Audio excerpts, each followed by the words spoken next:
All right, so in this video, we're going to go ahead and start to assemble all of our pieces. So at this point, we have our cams, we have our axle, our end caps, our crank, and also our followers. And we're going to assemble them all together in the Assembly OnShape tab. So let's go ahead and get started. I'm going to move one item in at a time, or maybe two at most. So I'm going to go ahead and first start with inserting the axle, and we just need one of those. And then the second piece I'm going to go ahead and insert is going to be an end cap, and we need two of them, so I'm going to insert another one for each side. Okay, click on the green check. Next step is I need to use this revolute mate because I want to constrain the axle to our hole that we have. Okay, and I'm going to use this end piece here with the mate connector flat on there to also the mate connector in here on this circle face. And the one thing I kind of want to also mention though is if you do that, you'll notice that they end up being flat. And we really actually want to add an offset. Why? Because if I look at this straight on, I want that axle to kind of be in the middle a little bit. And even I want it to be a little bit to the right more. The reason why I say that is because we're going to add the crank on the right side, or at least on this model. So I know that our axle is a half of an inch larger, an inch longer than our box. So that means I can put a half of an inch on one side, a half of an inch on the other. But I'm going to go ahead and make an additional offset of 0.75, so a quarter of an inch longer than just half of an inch. And that kind of, again, will kind of skew it to one side. And that the purpose of that is just so that we have a little extra space for both the crank and the end cap. Okay, so I'm going to click in this open space just to get a preview, and yep, that's exactly what I want. I want this side to be a little bit further over. Looks good, green check. And really with the revolute mate, what that really means is that it's hard to see right now. You'll be able to see it once we attach pieces. But this axle can rotate within that hole. Okay, so now our next step is we need to actually fasten the end cap to both ends. Okay, and this, even in real life, you want this end cap to be securely fastened to this end of the axle. You don't want it to rotate separately. You want it to be glued, right, just to the axle. But that also means it should rotate with the axle. So let's go ahead and check. Here's our fasten mate. I'm going to go ahead and click on the center of this face of the axle. And now I'm also going to go over here, zoom in. I'm going to click on that face right there. Whoop, went off the screen. Don't worry about it. Let's zoom out. Wow, looks like that's going to turn out good. So let's hit green check.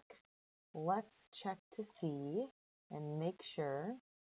I close that and rotate it so that we can see it, that this should rotate. And let's check it out. Yeah, it does. It's still a little hard to be able to confirm whether or not the axle is rotating, and we'll be able to do that kind of in the next step.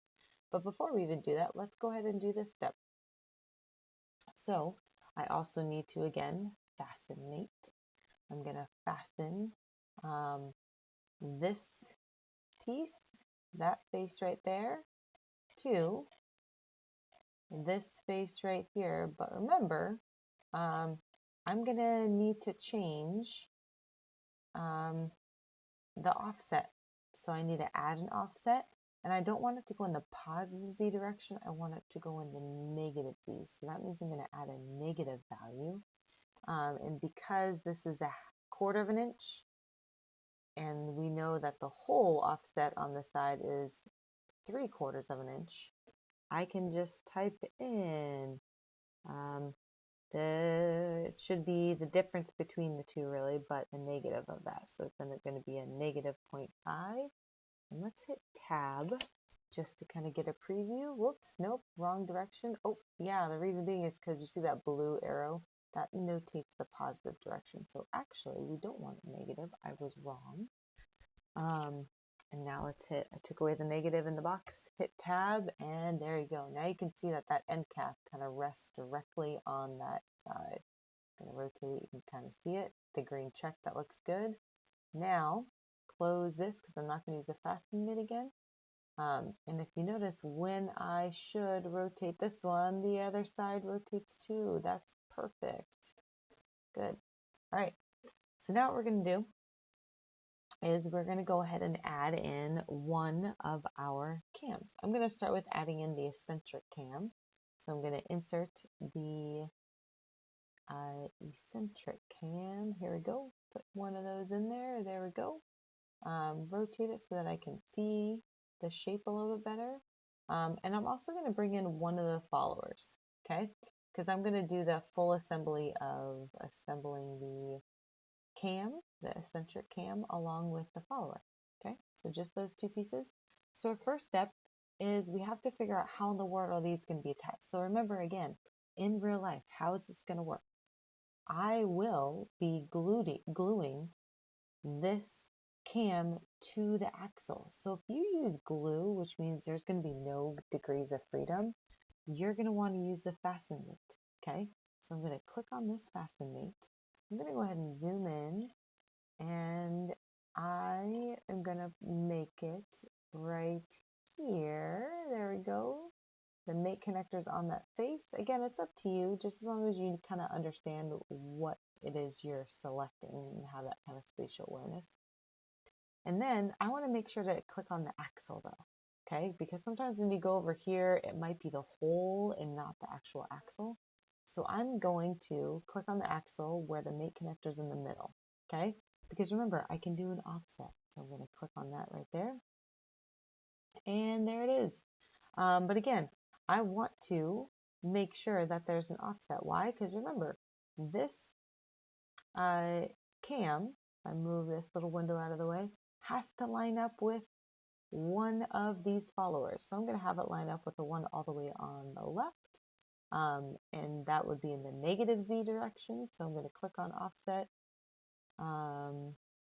Just based on my dimensions that I knew earlier, I knew that each one of these spacings from center to center was 0.85. So let's see, but this is a little bit off. Let's type in negative 0.85 minus 0.85, and let's see, let's see where it ends up. I'm going to hit tab and kind of, oh, it didn't really like that, did it? Okay, I'll just do the math in my head, but usually you should be able to do those both. All right, let's go ahead and I'm going to type in a negative 1.7, because that actually is 0.85 plus 0.85. But if you notice, it's still not quite there, right? So I'm going to try to move it over a little bit further. So let's try 0.18 tab. Ooh, even closer. Still, to be honest, I know this is really particular, but you kind of need to be in design. Not quite there. So I'm going to add 0.85 and let's see.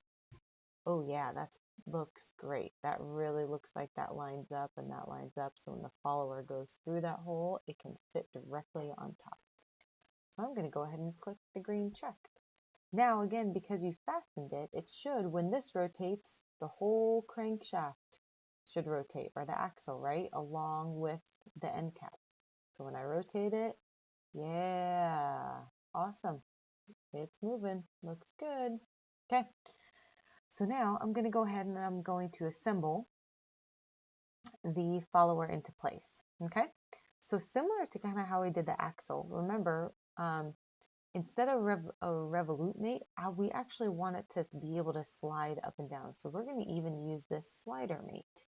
Okay, and if you hover over, if you notice, it will basically apply certain constraints to kind of provide that type of movement.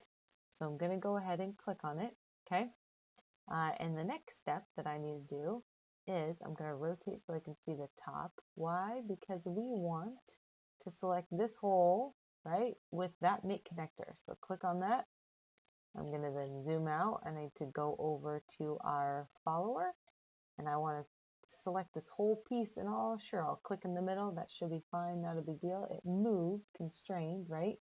Click on green check. We can always delete it over here if we want to. But I'm going to go ahead and see and make sure, yep, it slides. It should go up and down. There we go. Okay, so I'm going to pull it up a little bit. You should do the same. And the next step, though, is I want to make sure that when this rotates, right, that this follower is always staying on top of the cam. And what that really means is that that connection point is what we call tangent. So believe it or not, we have that tangent tool right here. I'm going to go ahead and click on it.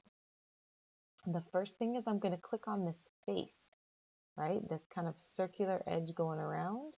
Click on it to make it stay. And now I'm going to zoom in. I'm going to click on this semicircle, or really semisphere of the follower. Okay, click on that. If you notice it went all the way almost kind of inside the cam, don't worry. Go ahead, click on this little arrow. It should bring it to the top.